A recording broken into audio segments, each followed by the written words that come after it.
बिस्मिल्लाहिर्रहमानिर्रहीम।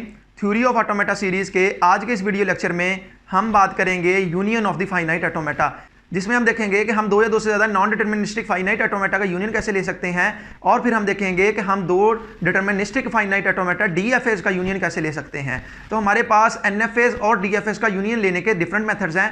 हम इनके ऊपर एक ही मेथड अप्लाई नहीं कर सकते हैं। इसकी बेसिक रीज़न ये है कि हमारे पास एनएफए में नल ट्रांजैक्शन टेक प्लेस कर सकती है, जबकि हमारे पास डीएफएस में नल ट्रांजैक्शन टेक प्लेस नहीं कर सकती। तो चलिए आइए शुरू करते हैं।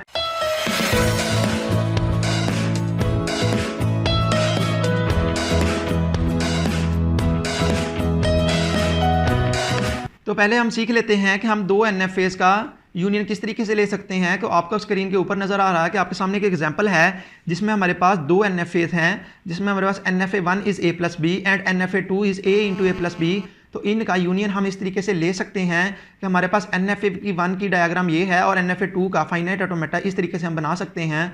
और इनका यूनियन लेने के लिए हम इनिशियल स्टेट्स को कंबाइन कर देंगे और फाइनल स्टेट्स को भी कंबाइन करके एक फाइनल स्टेट बना देंगे। जैसा कि आपको स्क्रीन के ऊपर नज़र आ रहा है कि हम अपनी इनिशियल स्टेट्स को मिलाकर एक इनिशियल स्टेट बना देते हैं और वहाँ से हम नल ट्रांजैक्शन करवा सकते हैं, और इसी तरीके से हमारी फाइनल स्टेट्स को मिलाकर हम एक फाइनल स्टेट बना देते हैं और वहाँ पर भी हम अपनी नल ट्रांजैक्शन जो है करवा देते हैं। इसी तरीके से हम एक और एग्जांपल देख लेते हैं जिसमें हम सीख लेंगे कि हम दो एनएफएस का यूनियन किस तरीके से ले सकते हैं।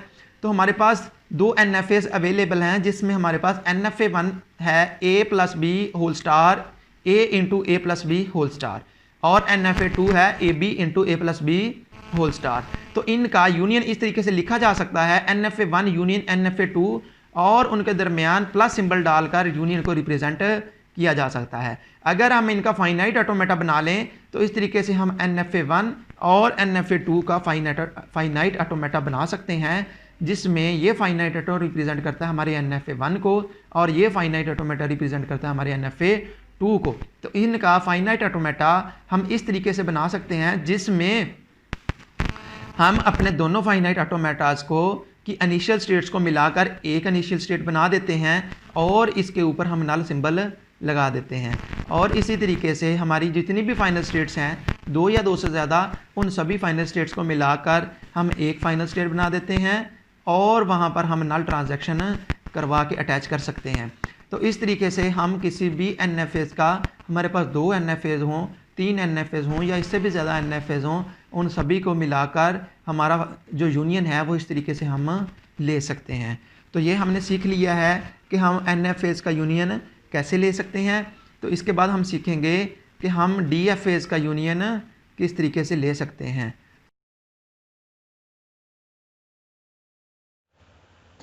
तो अभी हम देख लेते हैं कि हम दो डीएफएस का यूनियन किस तरीके से ले सकते हैं।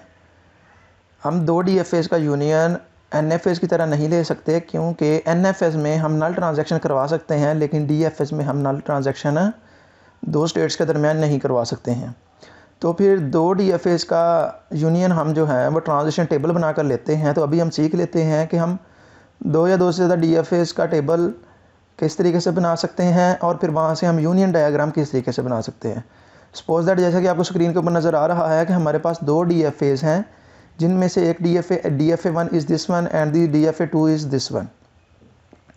तो सबसे पहले हम क्या करते हैं, सबसे पहले हम इन दोनों डीएफएस की स्टेट्स के नाम रख देंगे, जिनमें आप अपनी मर्ज़ी से नाम रख सकते हैं। आप इन स्टेट्स का नाम A1, A2, A3, B1, B2, B3 या फिर आप कुछ भी जो भी आपका दिल करता है आप इन स्टेट्स का नाम रख सकते हैं। तो मैंने इन स्टेट्स के नाम कुछ इस तरीके से रख दिए हैं, जिनमें ने ऊपर वाली स्टेट्स का नाम X1, X2 एंड X3 रख दिया है, और नीचे वाली स्टेट्स का नाम मैंने Y1, Y2 एंड Y3 रख दिया है।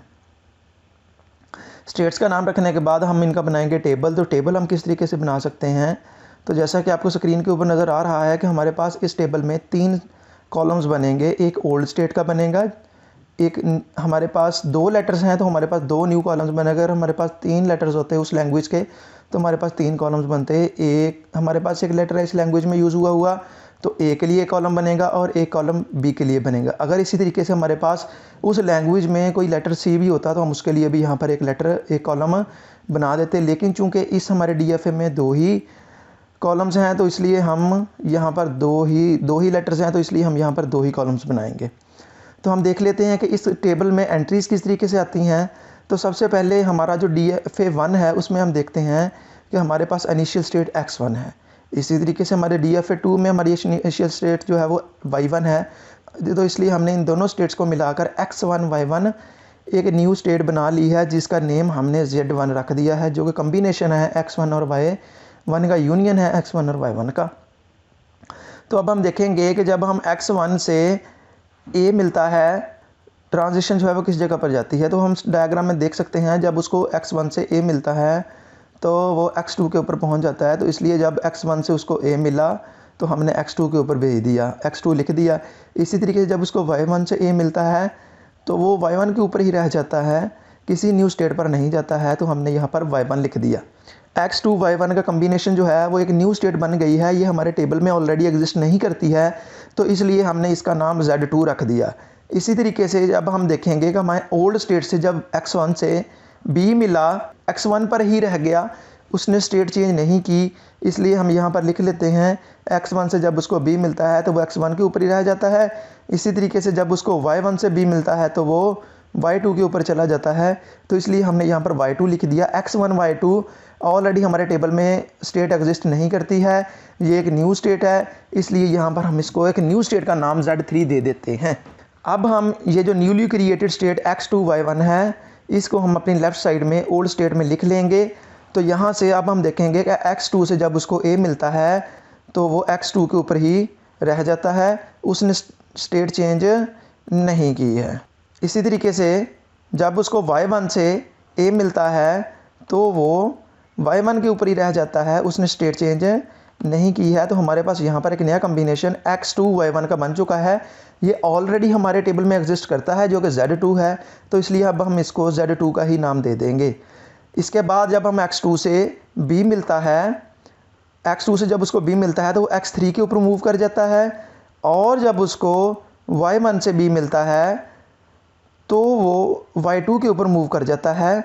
तो इस तरीके से हम लिख सकते हैं x3 y2, ये स्टेट हमारे ऑलरेडी टेबल में एग्जिस्ट नहीं करती है, तो इसलिए अब हम इसको Z4 का नाम दे देंगे। इसके बाद हमारे पास जो Z3 एक न्यूली क्रिएटेड स्टेट थी, उसको हम लेफ़्ट साइड के ऊपर ले आते हैं। जब उसको x1 से a मिलता है तो वो x2 के ऊपर चला जाता है, और जब उसको y2 से a मिलता है तो वो y2 के ऊपर ही रह जाता है, अपनी स्टेट चेंज नहीं करता है। तो ये स्टेट x2 y2 ऑलरेडी हमारे टेबल में एग्जिस्ट नहीं करती है, इसलिए इसको हम Z5 का नाम दे देंगे।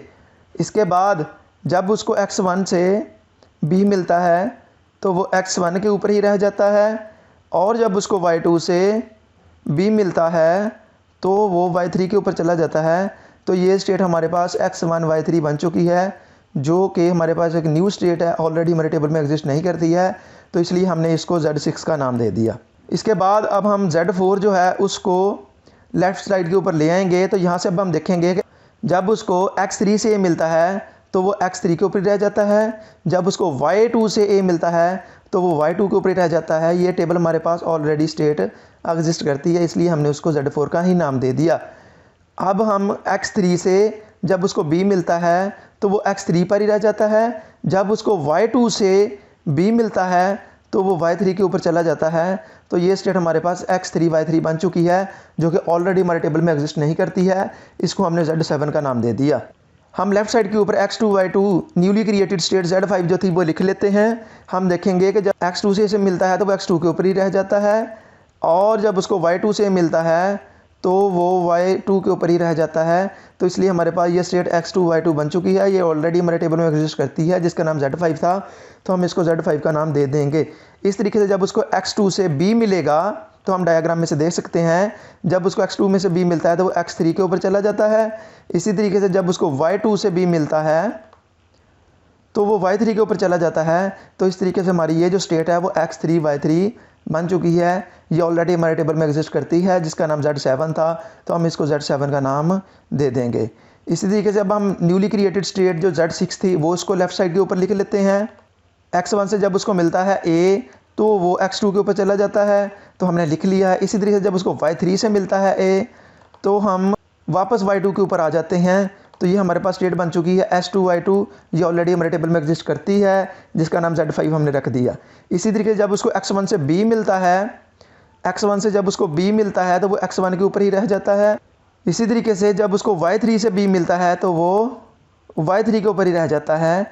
तो ये हमारे पास स्टेट जो है वो x1 y3 बन चुकी है, जो कि ऑलरेडी हमारे टेबल में एग्जिस्ट करती है, जिसका नाम z6 था, तो हमने इसको z6 का नाम दे दिया। हम लेफ्ट साइड के ऊपर x3 y3 z7 लिख लेते हैं। जब उसको x3 से मिलता है तो वो x3 के ऊपर ही रह जाता है। इसी तरीके से जब उसको y3 से a मिलता है तो वो वापस y2 के ऊपर पहुंच जाता है, जो कि हमारे पास स्टेट x3 y2 बन चुकी है। ये ऑलरेडी हमारे टेबल में एग्जिस्ट करती है, तो इसलिए हम इसको z4 का नाम दे देते हैं। इसी तरीके से जब उसको x3 से b मिलता है तो भी वो x3 के ऊपर ही रह जाता है। इसी तरीके से जब उसको y3 से b मिलता है तो भी वो y3 के ऊपर ही रह जाता है, स्टेट चेंज नहीं करता है। तो इसलिए हमारे पास ये वाला कम्बिनेशन x3 y3 बन चुका है, जिसको हमने Z7 का नेम दे दिया, जो कि ऑलरेडी हमारे सिस्टम में एग्जिस्ट, हमारे टेबल में एग्जिस्ट करता है। तो ये हमारा ट्रांजिशन टेबल जो है वो कंप्लीट हो चुका है। अब इसके बाद बारी आती है कि हम इनमें से इनिशियल और फाइनल स्टेट्स को डिसाइड कर लें कि हमारे पास इनिशियल और फाइनल स्टेट्स कौन कौन सी होती हैं। जैसा कि हम टेबल में से देख सकते हैं कि हमारे पास x1 y1 दोनों के दोनों DFAs की इनिशियल स्टेट थी, तो इसलिए हमने यहाँ पर इनिशियल का सिंबल लगा दिया और इसको Z1 जो कि इसका नाम है वो रख दिया। इसके बाद हम देखेंगे कि DFAs जो है, DFA1 की जो फाइनल स्टेट थी वो x3 थी, तो हम देखेंगे कि DFA1 की फाइनल स्टेट x3 जिस स्टेट में पाई जाती है उसको हम फाइनल स्टेट बना देंगे। तो यहाँ पर पाई जाती है, इसको फाइनल स्टेट का सिंबल दे दिया। फिर हमारे पास यहाँ पर पाई जाती है तो इसको भी फाइनल स्टेट का नाम दे दिया। उसके बाद मज़ीद हम देखेंगे कि y3 जो कि फाइनल स्टेट थी DFA2 की, तो जिस स्टेट में हमारे पास y3 पाया जाएगा हम उसको भी फाइनल का सिंबल दे देंगे। तो यहाँ पर हमारे पास एक ही स्टेट है जहाँ पर हमारे पास y3 पाया जाता है, तो इसको हमने फाइनल बना दिया। उसके यहाँ पर भी फाइनल पाया जाता है, लेकिन इसको ऑलरेडी हम फाइनल बना चुके हैं। तो हमारे पास इस ट्रांजिशन टेबल में देखा जा सकता है कि हमारे पास एक इनिशियल स्टेट है और 3 हमारे पास फाइनल स्टेट्स बनेंगी।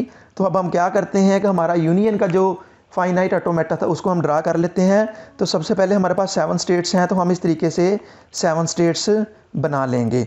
अब हम उस टेबल को देखते हुए इन स्टेट्स के दरमियान ट्रांजिशन करवाएंगे।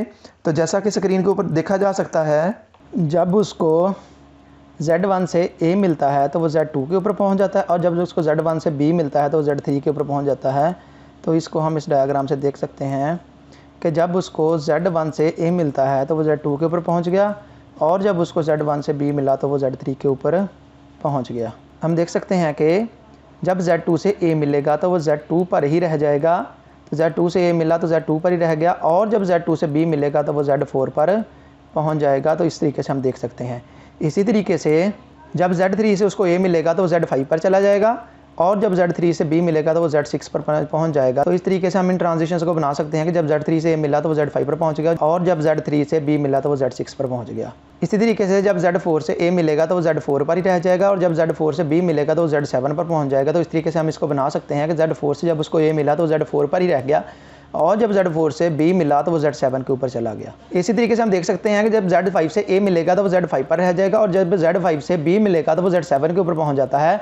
तो इसको हम इस तरीके से बना सकते हैं कि जब Z5 से A मिला तो वो Z5 के ऊपर ही रह गया, और जब Z5 से B मिला तो वो Z7 के ऊपर पहुंच गया है। Z6 के लिए हम देख सकते हैं कि जब उसको Z6 के लिए A मिलेगा तो वो Z5 पर चला जाएगा। तो हम इसको बना सकते हैं कि जब Z6 से उसको A मिला तो वो Z5 पर पहुँच गया, और जब उसको जब Z6 से B मिला तो वो Z6 पर ही रह गया, जिसको हम इस तरीके से ड्रा कर सकते हैं कि जब उसको Z6 से B मिला तो वो Z6 पर ही रह गया। अब हमारे पास द लास्ट वन है कि जब उसको Z7 से A मिलेगा तो वो Z4 पर पहुंच जाएगा, जब उसको Z7 से A मिलेगा तो वो Z4 पर पहुंच गया, और जब उसको Z7 से B मिलेगा तो वो Z7 पर ही रह जाएगा। इस तरीके से हम अपने ट्रांजिशन को टेबल को देखते हुए 2 DFAs के लिए यूनियन बना सकते हैं, जैसा कि आपको स्क्रीन के ऊपर नज़र आ रहा है। आज के इस वीडियो लेक्चर में हमने यूनियन ऑफ दी NFAs और यूनियन ऑफ दी DFAs लेना सीख लिया है। अगर आपका कोई क्वेश्चन हो या आपको कोई चीज़ समझ नहीं आई हो तो आप कमेंट्स में पूछ सकते हैं। आज के लिए इतना ही। अल्लाह हाफिज़।